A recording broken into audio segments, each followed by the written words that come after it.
Bonsoir et bienvenue pour cette émission spéciale Fréquence Médicale sur la journée d'action sur la fibrillation atriale, ou JAFA 2019, qui s'est déroulée aujourd'hui dans différents services de cardiologie en France. Donc une journée nationale avec de multiples projets visant à la fois sensibiliser le grand public à la fibrillation atriale, à la dépister, une maladie qui, je le rappelle, est une fois sur deux asymptomatique. Donc, et pour revenir sur les enjeux de cette maladie, nous avons le plaisir d'accueillir aujourd'hui sur le plateau de Fréquence Médicale tout d'abord le professeur Gilles Montalesco, bonsoir. Bonsoir. Alors vous êtes chef de service de cardiologie à l'hôpital de la Pitié-Salpêtrière à Paris et l'un des organisateurs, sinon l'organisateur principal de cette journée, c'est ça ? Oui, nous avons organisé cette journée avec beaucoup de collègues à travers le pays. Alors avec nous également le docteur Sandrine Deltour, bonjour. Bonsoir. Alors vous êtes neurologue à l'hôpital de la Pitié-Salpêtrière également et vous êtes responsable de l'unité de prise en charge des AVC, ce qui explique votre présence légitime ici. Ainsi que le docteur Guillaume Dutoit, bonsoir. Bonsoir. Alors vous êtes aussi cardiologue, toujours à la Pitié-Salpêtrière, mais vous êtes vous rythmologue et vous travaillez dans l'unité de rythmologie. Absolument. Alors tout d'abord, qu'est-ce que c'est que la fibrillation atriale et quelle est la fréquence de cette maladie dans la population générale ? On commence avec vous, Gilles, puisque vous organisez la journée. Oui, alors c'est assez simple, c'est le trouble du rythme cardiaque le plus fréquent dans la population. C'est 700 000 personnes en France qui ont cette fibrillation atriale. Et c'est une situation où on expose bien évidemment les patients à des complications emboliques, bien évidemment le plus souvent le cerveau avec l'accident vasculaire cérébral, mais à d'autres complications, l'insuffisance cardiaque en particulier. Et souvent, il y a quand même derrière la fibrillation auriculaire des pathologies sous-jacentes, l'hypertension artérielle, la maladie coronaire en particulier, voire une maladie valvulaire. Donc il faut aussi chercher les causes de cette fibrillation auriculaire quand elle survient. Alors Guillaume Dutoit, j'ai dit en préambule, vous allez peut-être me démentir, mais qu'elle a été une fois sur deux asymptomatique. Si elle est une fois sur deux asymptomatique, est-ce qu'on connaît réellement la fréquence de cette maladie ? On estime à peu près entre 1 et 2% de la population générale, mais si on compte les potentiels patients asymptomatiques, ça serait peut-être 2% de la population générale. Et quand on dit asymptomatique, c'est à la fois des fibrillations paroxystiques et des fibrillations permanentes ? Peut-être même d'ailleurs plus installées, donc persistantes ou permanentes d'ailleurs. Mais des patients peuvent avoir une fibrillation atriale paroxystique totalement asymptomatique, c'est vrai. Alors c'est une maladie qui augmente avec l'âge, est-ce qu'avec le vieillissement, ça peut encore augmenter, le vieillissement de la population ? Bien sûr, c'est quasiment linéaire. C'est moins de 0,5% de la population en dessous de 50 ans et à 80 ans, 10%. Et au-delà de 90 ans, on est probablement plus aux alentours de 15%. Et donc pour placer les enjeux, donc on a dit qu'une des principales complications, c'était effectivement les AVC. C'est une cause fréquente de Alors on dit que c'est un patient sur 5, c'est-à-dire 20% des cas. Dans 20% des cas, l'accident vasculaire est lié à une fibrillation auriculaire, ce d'autant qu'on est vieux, qu'on est âgé. Et donc la première cause d'accident vasculaire chez le patient de plus de 75 ans, la cause, c'est la fibrillation auriculaire. Et alors, est-ce qu'on connaît la cause de l'AFA à chaque fois ? Ou est-ce qu'il y a des maladies, vous nous l'avez dit ? Absolument.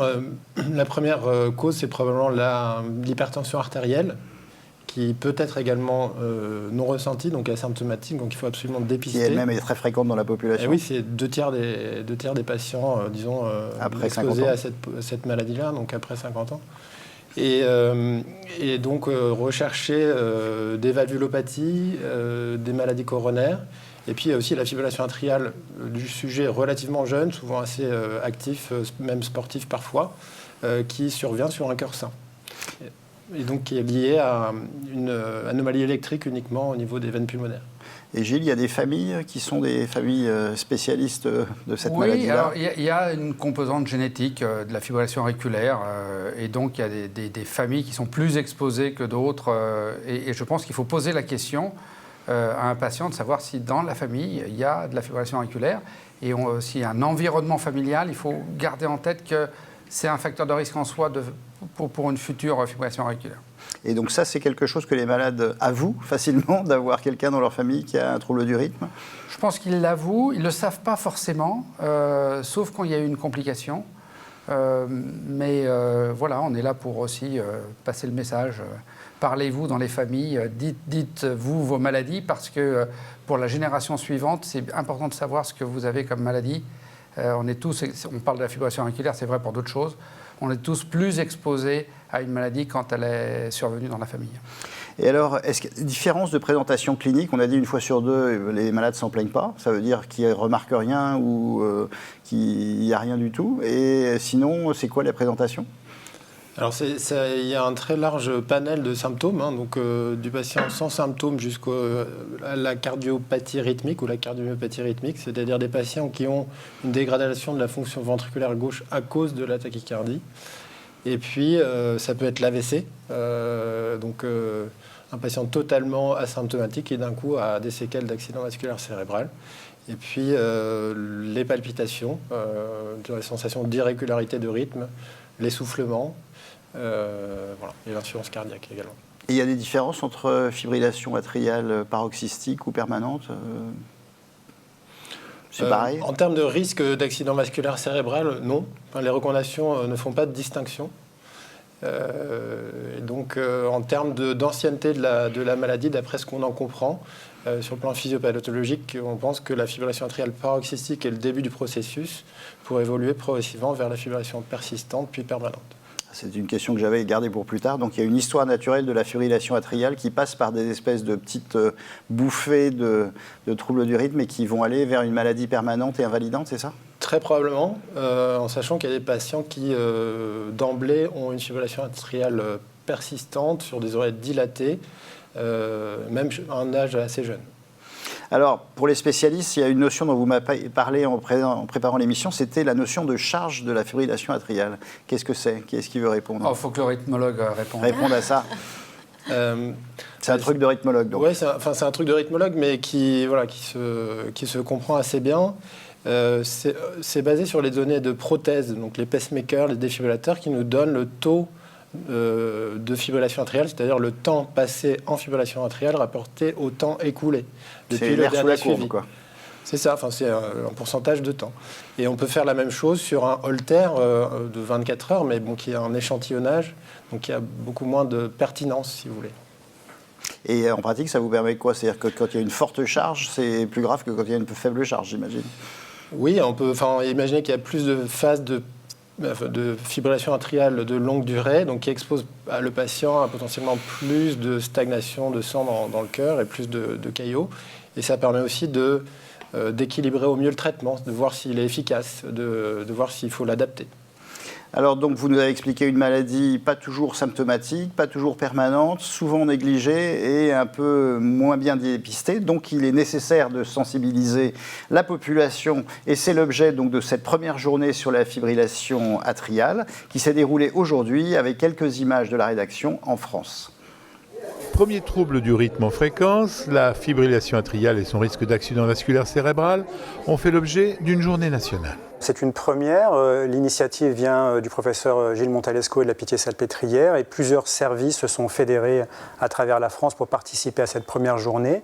Une première journée qui est accessible au grand public, aux soignants, avec pour objectif d'expliquer ce que c'était que la fibrillation atriale, avec comme deuxième objectif de favoriser le dépistage de cette arythmie chez des sujets qui sont asymptomatiques en général. Nous sommes très heureux de participer à cette journée, puisque le but c'est d'informer le public, la population, donc ça va être probablement des familles de patients, des personnes qui habitent dans le quartier, qui vont venir comprendre ce que c'est que cette arythmie. Et nous, c'est important d'avoir ce rôle d'information au public et d'aider au dépistage de ce trouble du rythme qui est quand même très fréquent et insuffisamment dépisté. Aujourd'hui, il y a une révolution qui est en train de se passer depuis quelques années maintenant, notamment avec l'ère des smartphones, c'est que le patient devient acteur lui-même de sa santé et du dépistage de son arythmie, avec la possibilité d'algorithmes qui vont détecter automatiquement des irrégularités du rythme cardiaque et qui peuvent permettre d'alerter le patient et de le référer à un médecin pour détecter cette arythmie. On a vu à travers déjà ces premiers ateliers que nous avons réalisés ici sur Saint-Antoine et j'imagine sur les autres hôpitaux que les patients sont très demandeurs de connaissances, sont très avides de comprendre ce qu'il se passe, sont très intéressés par ce que l'on peut proposer. Et donc oui, je pense que c'est ça pour moi le principal message, c'est l'intérêt du public lorsqu'il y a des démarches comme ça, actives ou proactives.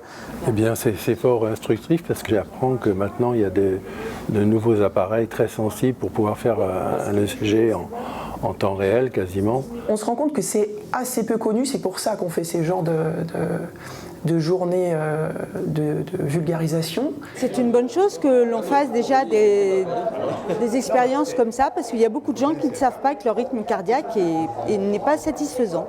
On sait qu'à peu près 30 à 40% des accidents vasculaires cérébraux sont liés à une arythmie. Et donc si on corrige ça au moins en partie, on aura tout gagné. Alors Gilles, bravo, hein, une réussite de cette journée avec beaucoup de monde dans les différents services. Une réaction sur cet aspect? Vous avez quelques informations privilégiées?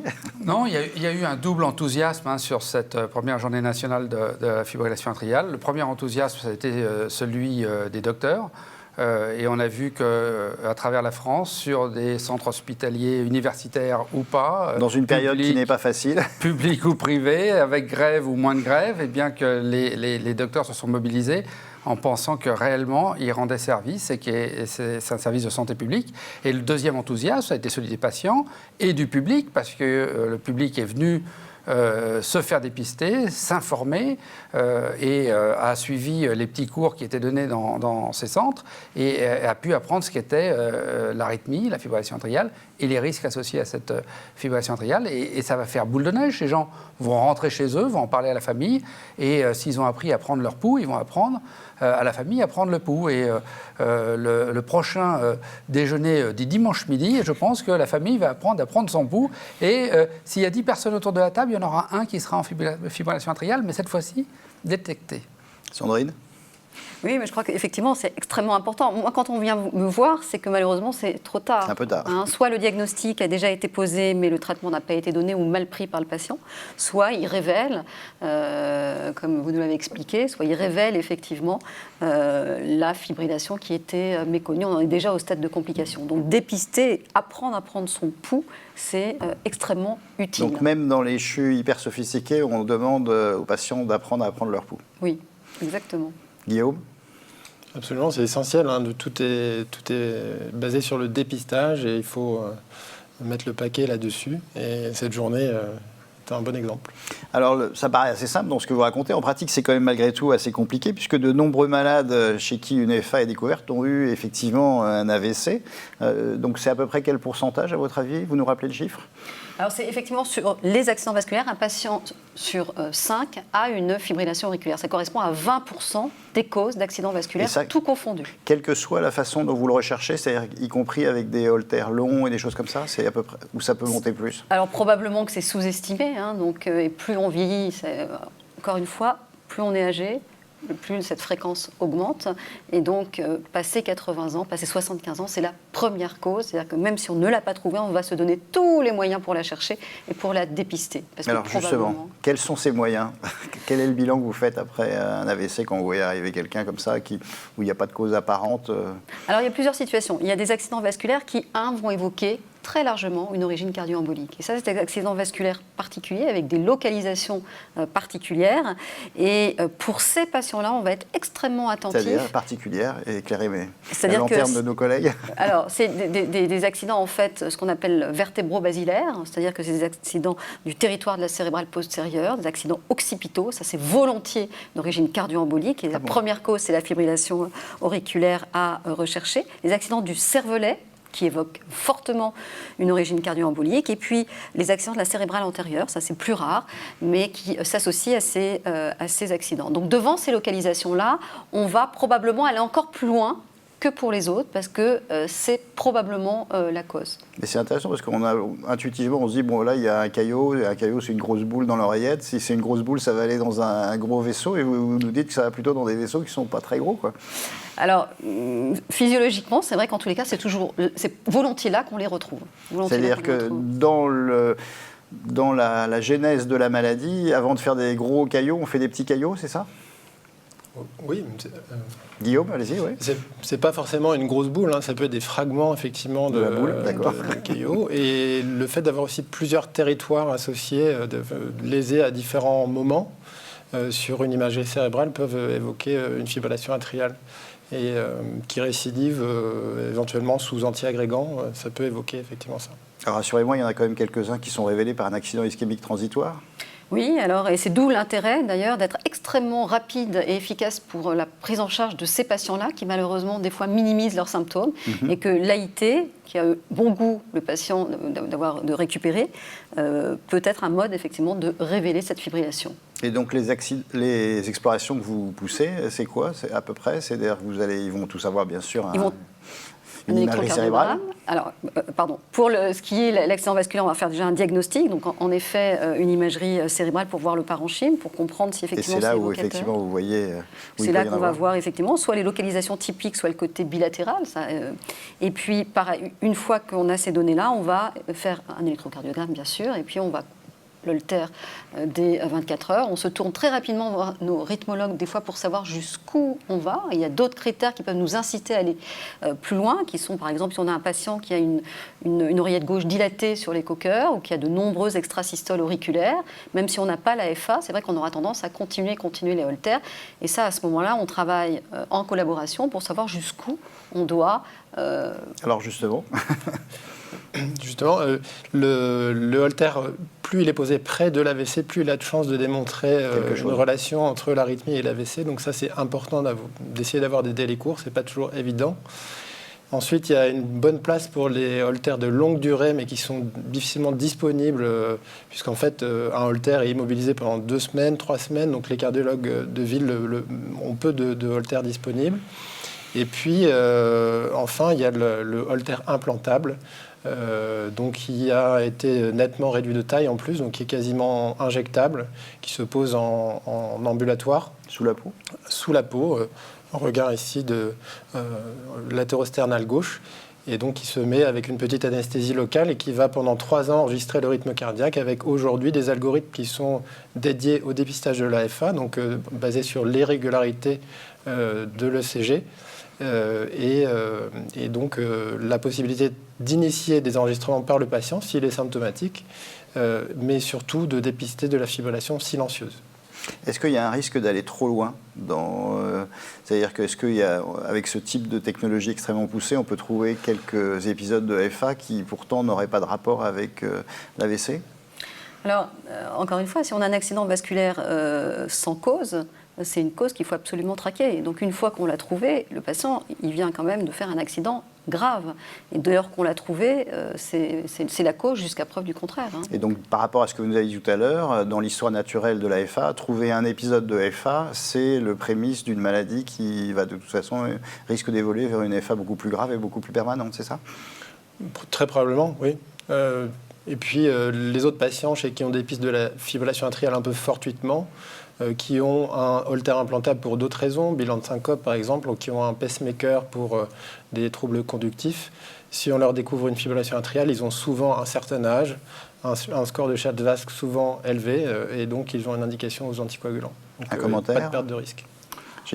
Oui, qui fait de l'AFA refera de l'AFA, donc il faut garder ça en tête. Et qu'on voit que ça peut être compliqué d'avoir tous les examens qu'on aimerait avoir pour traquer cette fibrillation atriale. Et c'est là où le patient peut rentrer dans le jeu du dépistage. La prise de pouls, c'est une chose, mais il y a des objets connectés maintenant qui permettent aussi d'enregistrer en monopiste un tracé électrocardiographique en cas de symptômes en particulier. Et ça peut être un moment où on n'a pas de holtère sur soi. Et par contre, ça peut être un moment où on fait le diagnostic de la fibrillation auriculaire qui n'a pas été fait avant. Et un petit clic, on envoie ça au cardiologue ou au neurologue et le diagnostic est fait et peut changer la stratégie thérapeutique. Donc les patients deviennent acteurs de leur dépistage de fibrillation atriale.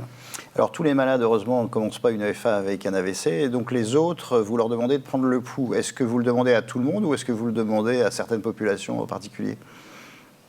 Guillaume? Vous commencez d'abord par les plus probables ou les recommandations disent vous êtes assez large qu'il faut vérifier le pouls chez tous les patients de plus de 65 ans. Ça, c'est les recommandations officielles de la Société française de cardiologie? De Société européenne de cardiologie. Et à partir de là, comment est-ce qu'on les a tous? ou est-ce qu'on passe à côté de beaucoup? Non, alors on passera à côté des épisodes de fibrillation atriale paroxystique si au moment où le patient vient au cabinet, il est en rythme sinusal. Mais on en dépistera un certain nombre et on pourra faire l'électrocardiogramme ou d'autres examens type Holter pour confirmer.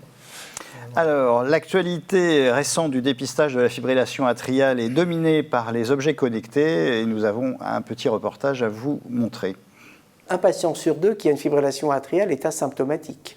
Donc il y a un vrai problème puisque ces patients sont exposés au même risque thromboembolique artérielle, d'insuffisance cardiaque. Et donc il y a urgence d'une détection la plus précoce possible de cette fibrillation atriale. Et aujourd'hui, puisqu'un patient sur 2 est asymptomatique, il faut donc des outils qui permettent de reconnaître la fibrillation atriale.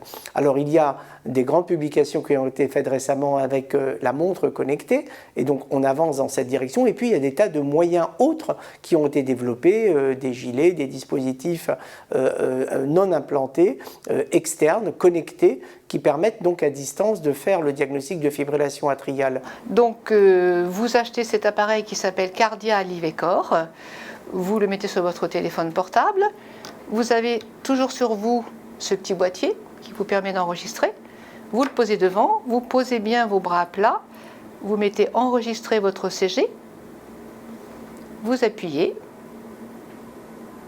et il faut attendre 30 secondes, le temps que l'électrocardiogramme se fasse. Et voilà.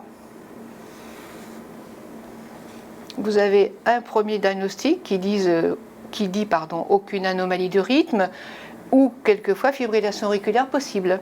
Vous avez vos battements cardiaques et vous pouvez l'envoyer par mail à votre cardiologue qui, lui, va vous renvoyer la réponse suivant ce qu'il analyse. Il faut que tout le monde se souvienne que le risque étant le même pour une fibrillation asymptomatique, il y a donc une justification et une nécessité à détecter la fibrillation atriale alors même que le patient ne la ressent pas. Et enfin, dans les services de neurologie vasculaire, malheureusement, dans la moitié aux 2 tiers des cas, lorsqu'un patient a présenté un AVC lié à une fibrillation atriale, eh bien celle-ci n'était pas connue. Vous imaginez qu'on arrive donc en quelque sorte, malheureusement, après la bataille. Donc, les objets connectés qui permettraient de détecter de façon ultra précoce la fibrillation atriale seront les bienvenus. Alors, donc des objets connectés, avec un en particulier qu'on a vu plusieurs fois d'ailleurs dans plusieurs reportages. Donc j'imagine que c'est un outil qui est validé, que vous utilisez régulièrement les uns les autres. Il est pratique, hein, ces 2 électrodes, ça peut être même au dos du smartphone en permanence. Et c'est très facile d'emploi. L'algorithme fonctionne plutôt bien.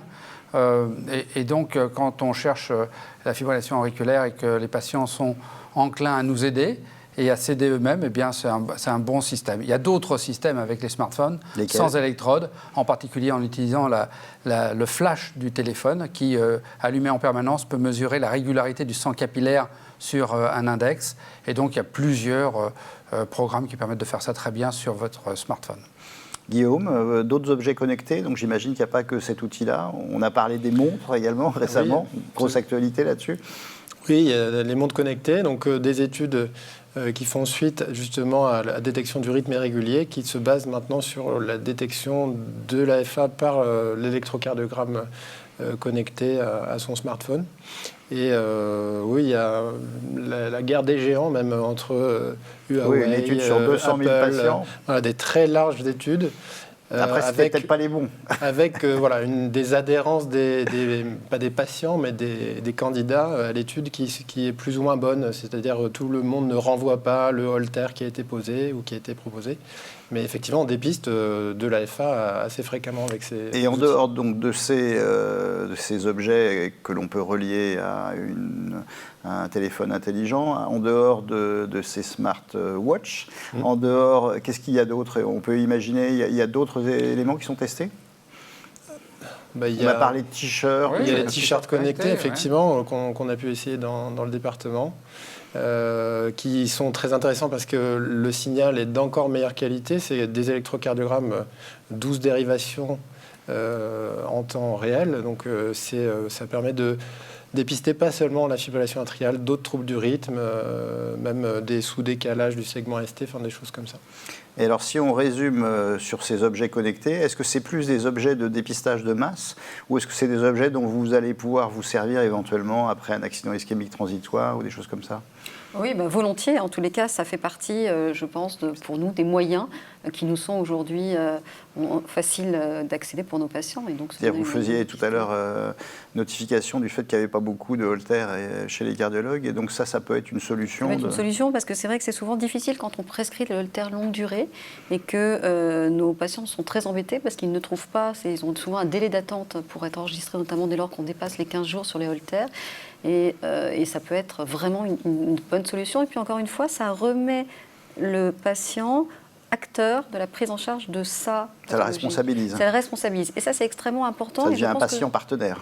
Oui. Et aujourd'hui, les patients, je pense, ont très envie de prendre les choses en main et d'être totalement acteurs de leur santé. Et Guillaume, le niveau de validation de ces différents outils, ça nous amène à quoi? Ça nous amène à un horizon pour les utiliser à 1 an, 2 ans? Ils sont, en tout cas, tout ce qui est... Vu les études dont vous disposez. Les montres connectées, les électrodes qui permettent de faire un strip d'électrocardiogramme, c'est déjà du quotidien. Donc les patients viennent avec leurs tracés ou nous envoient les tracés. Donc ça va arriver, mais avec encore plus de masse de données. Oui, Gilles? Oui, je pense qu'il faut garder en tête, c'est juste le début de l'histoire de ces objets connectés. On commence avec globalement des outils qui font une dérivation sur 30 secondes et on peut répéter cela et dépister la fibrillation auriculaire.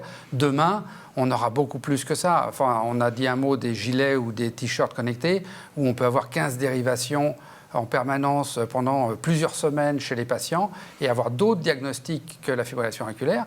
Et puis, faut pas oublier que maintenant, avec les énormes bases de données disponibles d'électrocardiogramme, on est en train de se dire que sur une seule dérivation, on pourra sans doute, dans quelques temps, faire du diagnostic d'infarctus du myocarde, de sus-décalage du segment ST sur une dérivation avec de la microsémiologie électrique, comme ça se fait déjà sur des études à la Mayo Clinic, par exemple, et que donc on est au début de l'histoire. Il faut garder ça en tête, au-delà même de la fibrillation auriculaire. Alors, quand on découvre une EFA, qu'est-ce qu'on fait? À partir de là, il n'a pas encore fait d'AVC, le malade, donc vous avez envie de prévenir, vous avez un bilan, et qu'est-ce que vous faites? En premier, vous prescrivez quoi? En premier, c'est les cardiologues qui vont prescrire, ou le médecin généraliste. Nous, on n'est pas dans la boucle à ce moment-là. Il faut apprécier la tolérance, déjà. Donc, si la fibrillation atriale est mal tolérée, il faut la ralentir. Donc, hospitaliser le patient, soit donner des bêta-bloquants si la fonction ventriculaire gauche est conservée ou des digitaliques, anticoaguler quasiment en même temps. Le patient n'est pas connu, on ne connaît pas son score de Schatz-Vask, on n'a pas forcément l'écho sous la main, donc on anticoagule d'abord. Parce que le risque de survenue d'un AVC, ça peut être à n'importe quel moment. Donc ça peut être à n'importe quel moment, on ne sait pas depuis combien de temps la fibrillation est là. Et puis, autour d'une cardioversion, si la fibrillation va s'arrêter toute seule ou si on va l'aider à s'arrêter, il faut que le patient soit bien anticoagulé en amont. Donc, c'est un prérequis. Alors, le traitement anticoagulant, qu'est-ce qu'on choisit actuellement selon les recommandations? Est-ce que c'est lequel? Les recommandations sont très claires. On est passé pour la fibrillation auriculaire qui n'est pas d'origine valvulaire. On parle de la fibrillation auriculaire la plus fréquente ici. Eh bien, ce sont les nouveaux anticoagulants oraux qui n'ont pas besoin d'être contrôlés par des prises de sang régulières, qui sont d'une stabilité remarquable en termes d'anticoagulation, qui sont d'une très bonne tolérance et dont il faut juste prêter attention un petit peu à la fonction rénale puisqu'ils sont éliminés par le rein et qu'en cas de dysfonction rénale importante, on peut avoir des taux qui s'élèvent un petit peu. Donc, chez un patient âgé qui aurait une autre pathologie intercurrente, on peut se méfier d'une insuffisance rénale fonctionnelle en parallèle qui modifierait ces taux d'anticoagulation et exposerait le patient à des hémorragies. Mais globalement, ce sont des médicaments faciles d'emploi, très efficaces et plutôt plus sécurisants que ce qu'on a connu par le passé avec les antivitamines K. Oui, il y a eu toute une polémique au départ dont on se demande d'où elle venait, mais pour la neurologue que vous êtes... On sait d'où elle venait. Oui, on sait à peu près d'où elle venait, effectivement. Alors, l'apparition, effectivement, de ces nouveaux anticoagulants, puisqu'on dit nouveaux, mais ça fait faire 10 ans qu'ils sont disponibles, en tous les cas pour le premier, a totalement changé pour nous notre décor. C'est-à-dire qu'on avait une crainte dès lors qu'on initiait un traitement anticoagulant en prévention secondaire, c'est qu'on avait toujours cette crainte d'initier nos anciens anticoagulants qui étaient les AVK, dont on connaissait le risque d'hématome intracérébral, dont le pronostic est un hématome sous anticoagulant. Le pronostic est effroyable. Donc on avait toujours cette hantise-là, et arrivent sur le marché ces nouveaux anticoagulants qui diminuent de 50% le risque de faire un hématome intracérébral, cette fameuse complication dont on redoutait tant. Et donc ça a vraiment changé la donne, parce qu'on s'attend, et déjà il y a beaucoup d'études qui le montrent, à avoir moins de patients qui viennent avec des hématomes intracérébrales sous anticoagulants dès lors que ces nouvelles molécules ont été utilisées. Et en termes d'efficacité, ça réduit la survenue des accidents? Qu'on regarde à la fois les 5 études Princeps et les registres de la vraie vie, au niveau du risque embolique, on est sensiblement, alors on peut en sortir un plus que l'autre, mais on est sensiblement, en termes de prévention, identique au rôle des AVK. Par contre, on note donc cette diminution de 50%, et puis également une diminution de la mortalité jusqu'à 10%. Et aujourd'hui, les registres de la vraie vie confirment ces données. Donc, en complications emboliques systémiques ou cérébrales, on est à peu près exactement pareil. Encore une fois, il y en a peut-être d'autres, certains qui sortent un peu l'aiguille du jeu plus que d'autres. Mais par contre, en termes d'hématome intracérébral, on confirme ces données-là. Et alors, à partir de là, est-ce qu'il y a, c'est des malades souvent qui peuvent avoir d'autres traitements? Est-ce qu'il y a des contre-indications qu'on peut rappeler rapidement à ce type de traitement anticoagulant direct? Alors déjà, ce qu'on va dire, c'est qu'il y a beaucoup moins de contre-indications. Et une chose qui a changé considérablement la qualité de vie de nos patients, c'est qu'il n'y a plus d'intolérance, il n'y a plus d'interaction avec l'alimentation. On avait des patients qui faisaient le yo-yo avec l'INR sous AVK, ou qui s'étaient contraints à un certain régime alimentaire et qui excluaient certains aliments, et qu'aujourd'hui, ce n'est plus des choses du tout qui font partie des conseils qu'on donne chez les patients sous ces OAD, anticoagulants oraux directs. Et alors, dans le contexte de la cardioversion, quand on met en route ce type de traitement anticoagulant, là aussi, c'est un progrès parce qu'on peut faire une cardioversion plus rapidement. Avec un AVK, il fallait attendre combien de temps avant de faire une cardioversion? En théorie, c'est 3 semaines de traitement anticoagulant bien conduit, mais si vous initiez un traitement anticoagulant par AVK, il va falloir au moins 1 mois pour que l'INR soit équilibré. Alors, passer par un relais, éventuellement avec des HBPM, puis les AVK, c'est très compliqué, avec des phases de sous-dosage, des phases de surdosage. Et avec les AOD, on a immédiatement, dans les 24 heures, une anticoagulation efficace. Donc on peut imaginer 3 semaines après réaliser une cardioversion chimique ou électrique. Alors si on vient d'ailleurs sur ce traitement antiarythmique rapidement, les objectifs c'est quoi? C'est plus un patient est jeune, plus la FA est récente, plus il faut essayer de faire une cardioversion? Alors, je résume trop. Plus le patient est, disons, jeune et symptomatique, et plus il faut être agressif, globalement. S'il est âgé, qu'il vient de faire un accident vasculaire cérébral, on ne sait pas trop s'il y a un caillot flottant, on va peut-être pas trop s'exciter, et l'anticoaguler, prendre son temps, réévaluer le patient. Pour les patients qui ont une fibrillation atriale persistante ou permanente, dite asymptomatique, il faut parfois savoir demander la cardioversion électrique pour apprécier un patient vraiment asymptomatique ou un patient finalement qui a des symptômes ignorés parce qu'il s'est auto-adapté, il s'est auto-limité. Et à ce moment-là, prendre en charge la fibrillation différemment si le patient retrouve un bénéfice en rythme sinusal. À ce moment-là, il sera plus agressif. Et si on vient sur les antiarythmiques, les règles simples, les 2-3 rappels à signaler à nos confrères, c'est quoi? Alors, ce qui est primordial, c'est l'électrocardiogramme et l'écho. L'électrocardiogramme pour vérifier qu'il n'y ait pas un bloc de branche gauche ou des troubles de conduction importants qui vont contre-indiquer notamment des antiarythmiques de classe 1. La cordarone est bien tolérée à tout âge sur le plan cardiaque. Les bêta-bloquants également, mais ont souvent un effet limité dans la prévention des récidives d'arythmie. Et puis, il faut faire l'échographie pour apprécier la fonction ventriculaire gauche. En cas de dysfonction ventriculaire gauche, FEVG inférieur ou égal à 40%, on n'a pas le droit de donner de sotalol, on n'a pas le droit de donner d'antiarythmique de classe 1, C, et donc il nous reste les bêta-bloquants ou la cordarone. Gilles, à partir de là, un petit mot, un petit commentaire sur les traitements rythmiques? Oui, il faut garder en tête qu'on ne fait pas la même chose chez un sujet jeune et chez un sujet âgé. Et que chez le sujet jeune, on va vraiment vouloir réduire cette fibrillation auriculaire. Ça sera peut-être initialement avec des médicaments, voire une cardioversion, mais surtout, on a des techniques pour traiter l'origine de la fibrillation auriculaire, et donc l'ablation arrive rapidement dans la discussion, ce d'autant qu'il peut y avoir des intolérances aux médicaments. Et puis chez le sujet âgé, c'est un peu l'inverse.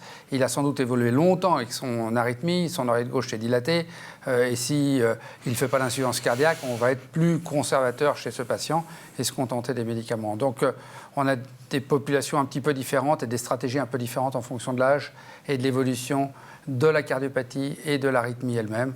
Voilà, c'est une affaire de cardiologue un peu, mais on ne peut pas proposer tout à tout le monde. Alors, il y a une nouvelle technique qui est apparue sur la fibrillation atriale, qui est l'ablation. On va vous passer un reportage et on en rediscute juste après. Selon les recommandations, l'ablation de la fibrillation atriale est réservée aux malades symptomatiques, avec palpitations ou insuffisance cardiaque, soit en cas d'échec d'un traitement antiarythmique bien conduit, soit en alternative à ce traitement selon le désir du malade. La technique consiste à monter un cathéter par la veine fémorale puis transseptale pour délivrer le traitement au niveau des 4 veines pulmonaires. Le but est de les isoler du reste de l'oreillette par cautérisation, soit par le chaud, soit par le froid. C'est la cryoablation. Actuellement, l'intervention dure environ 1h30, mais les temps de procédure se sont réduits de moitié en 10 ans. Les résultats chez le sujet jeune sans cardiopathie sous-jacente atteignent 70 à 80% de malades sans antiarythmique au prix d'une réintervention dans un tiers des cas. Le succès baisse au-delà de 75 ans et chez les malades avec cardiopathie. L'intervention peut être combinée à l'exclusion de l'auricule avec mise en place d'un clip. Alors des résultats qui sont quand même assez impressionnants, 70 à 80% de résultats, c'est du jamais vu dans la fibrillation atriale. C'est dans les bonnes indications ou c'est dans des publics assez larges, comme on dit? Absolument, c'est dans les bonnes indications, fibrillation atriale paroxystique, souvent sur cœur sain. Le LON-FIB des anglo-saxons? Absolument, LON-AFib. Et donc plus on intervient tôt, plus on va tendre vers les 80%. Et plus on intervient tard sur une fibrillation atriale de longue durée, plus ça va être difficile, plus il va y avoir de réintervention, avec à 5 ans, honnêtement, des résultats qui sont moins bons dans des équipes entraînées de 50 à 60% de succès sans antiarythmique. Donc c'est quand même un objectif en soi d'arrêter les antiarythmiques, mais c'est tout de même beaucoup moins bon. Et donc ça veut dire que ça fait beaucoup de malades. Vous avez les moyens d'aller traiter tous ces malades-là dans les délais? Comme le disait Gilles, l'ablation de la fibrillation atriale n'est pas indiquée chez tout le monde. Et il faut prendre en charge justement les patients le plus tôt possible avec des oreillettes moins dilatées et des patients symptomatiques. On ne va pas faire une ablation de fibrillation atriale chez un patient qui ne se plaint de rien, qui n'a pas d'insuffisance cardiaque, qui est bien ralenti et qui est anticoagulé et qui ne demande rien à personne. Et donc là, dans les résultats, il y avait 30% de gens chez qui on avait été obligé de refaire une ablation pour obtenir les 70 à 80%, c'est ça? C'est à peu près l'expérience de la plupart des centres, c'est à peu près un tiers de réintervention pour atteindre l'objectif de 70 à 80% de succès sans antiarythmique. Et ça veut dire que vous êtes susceptible de réintervenir plusieurs fois chez le même malade? Oui. On n'est pas limité par l'accès à la veine fémorale, on peut retourner, ce n'est pas une chirurgie ouverte. Donc il n'y a pas de problème d'adhérence, il n'y a pas de problème pour retourner dans l'oreillette gauche. Et souvent, c'est d'abord une vérification du travail fait la première fois. On vérifie que chacune des 4 veines pulmonaires est bien isolée électriquement du reste du massif atrial. Et ensuite, si la fibrillation atriale persiste ou si on a d'autres arrière-pensées pour d'autres mécanismes, on peut cibler d'autres zones, ligaments de Marshall, sinus coronaire, des choses comme ça. Et alors, donc, notre petit traitement anticoagulant de tout à l'heure, qui est un traitement efficace, qu'est-ce qu'il faut faire, puisque vous avez l'air de dire que ça marche bien? Si on ne fait pas d'ablation, est-ce qu'on le garde ou est-ce qu'on l'arrête si le malade est régularisé? Et si on fait une ablation, est-ce qu'on le garde ou est-ce qu'on l'arrête? Et si on l'arrête, au bout de combien de temps? C'est simple et compliqué à la fois. C'est simple, si on suit les recommandations, on se base sur le score de Schatzvask et on ne regarde pas le rythme. D'accord. Donc, globalement, c'est un petit peu ce qu'on fait pour l'ablation par cathéter. Le patient qui a un haut risque va poursuivre ses anticoagulants de toute manière, même s'il n'a pas présenté d'AVC dans ses antécédents. Pour les patients plus jeunes, qui avancent en âge, c'est plus difficile. C'est pour ça qu'il faut probablement faire l'ablation de fibrillation atriale plus tôt, avant de 65 ans, c'est chez des patients qui ont de la fibrillation atriale gênante, et leur proposer l'ablation pour éviter de se poser la question de devoir les anticoaguler après 65 ans. Et pour les autres, c'est un traitement... Alors on peut discuter, Shatvaska 1, ablation réussie, moi j'ai tendance à arrêter après un suivi régulier, des Holters réguliers.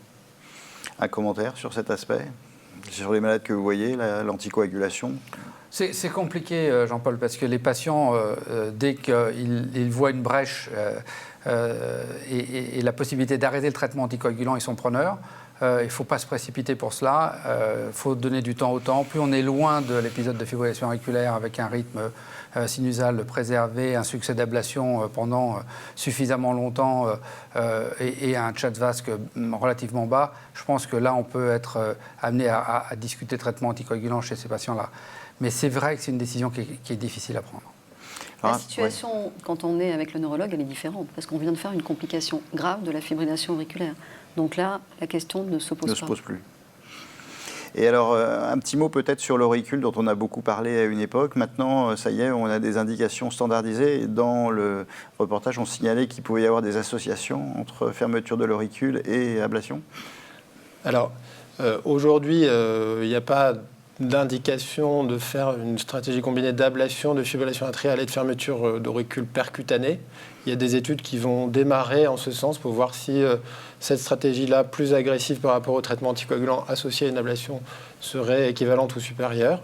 Par contre, il y a des techniques hybrides réservées plutôt aux formes difficiles de fibrillation atriale après échec d'une ou plusieurs interventions ou chez des oreillettes extrêmement dilatées.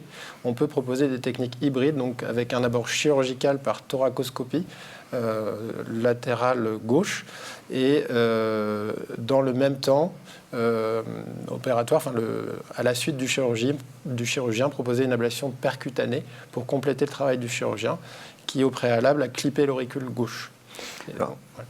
Donc, trois situations pratiques aussi qui posent problème. Donc, il y a quand même des gens qui sont en fibrillation atriale et qui peuvent avoir un infarctus. Donc, ça va quand même modifier beaucoup le traitement anticoagulant, j'imagine. Gilles ? Eh bien oui, c'est deux pathologies qui sont relativement fréquentes ensemble. Hein. C'est probablement 8-9% de la population des patients en fibrillation auriculaire qui ont en même temps la maladie coronaire.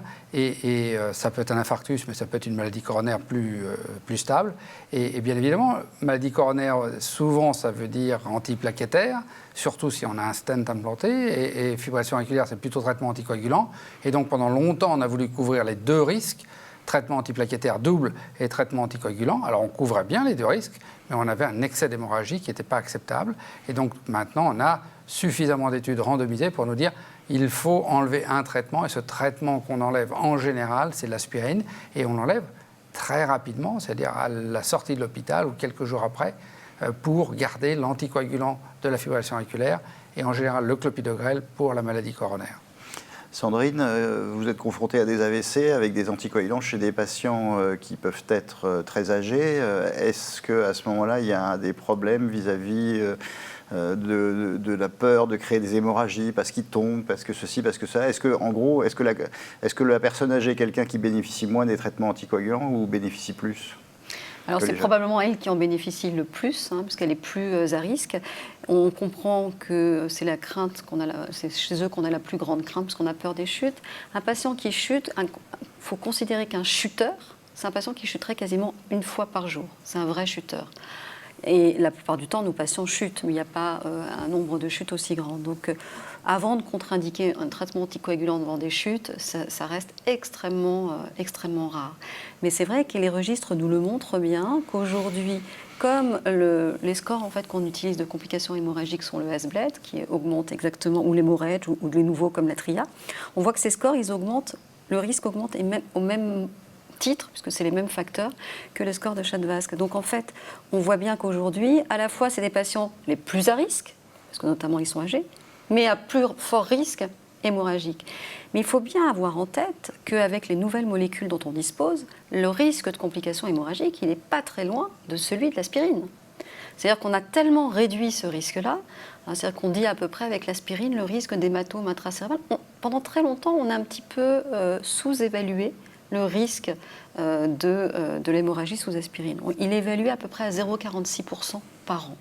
Et avec les nouveaux anticoagulants, dont certains sont vraiment très bas, on a 0,52, donc on n'est pas très loin de ce rôle de l'aspirine, de cette responsabilité de l'aspirine. Donc je crois qu'on pourrait rester toute la soirée, mais on va peut-être mettre le haut là. Donc on va vous demander à chacun une conclusion. On va commencer avec vous, Guillaume Dutoit. C'est quoi votre message ou votre conclusion pour vos collègues ? Alors, il faut savoir dépister tôt la fibrillation atriale, car sa prise en charge est simplifiée. Sa prise en charge. Absolument. Cela permet d'orienter au mieux le traitement, discuter le traitement anticoagulant, rechercher des étiologies qui expliquent la fibrillation atriale, et puis prendre en charge dans sa globalité la fibrillation atriale, avoir les meilleures indications d'ablation, donc avoir les meilleurs résultats. Et chez des patients asymptomatiques anticoagulés, on n'est pas obligé de leur proposer une stratégie agressive. Sandrine Deltour, votre conclusion vis-à-vis de la prévention des AVC ? Alors, je crois que ce qu'on oublie, c'est que c'est pas tout de dire il y a une indication à donner le traitement. Donc, il faut bien le donner. Et ce qui veut dire bien le donner, c'est faire de l'éducation thérapeutique et convaincre nos patients de l'intérêt de ce traitement-là. Et puis, en tant que prescripteur, il faut se rappeler aussi qu'il faut donner la bonne dose aux patients et pas sous-doser nos patients comme parfois on voit. Gilles Montalesco, moi je suis beaucoup belle plus journée, simple. Prenez votre pouls, prenez votre tension artérielle et dépistez votre hypertension artérielle, pression artérielle qui était normale et puis qui un jour dérive, et dépistez votre fibrillation auriculaire que vous n'avez pas vu apparaître et qui pourtant est bien là. Donc ça c'est le message pour les malades, et le message pour vos collègues cardiologues, c'est rendez-vous l'année prochaine ? Oui, il y aura l'année prochaine une nouvelle journée de JAFA, et donc on espère qu'on aura encore plus de centres l'année prochaine. C'est vrai que ça a été organisé très rapidement. Très rapidement, et avec finalement beaucoup de succès. Écoutez, merci beaucoup. Cette émission sur la journée d'action sur la fibrillation atriale est terminée. Et je vous remercie beaucoup nos invités qui ont été, je crois, assez clairs et très diversifiés dans leurs explications. Donc je vous dis bon dépistage, bonne prévention des complications de la FA et à très bientôt sur Fréquence Médicale.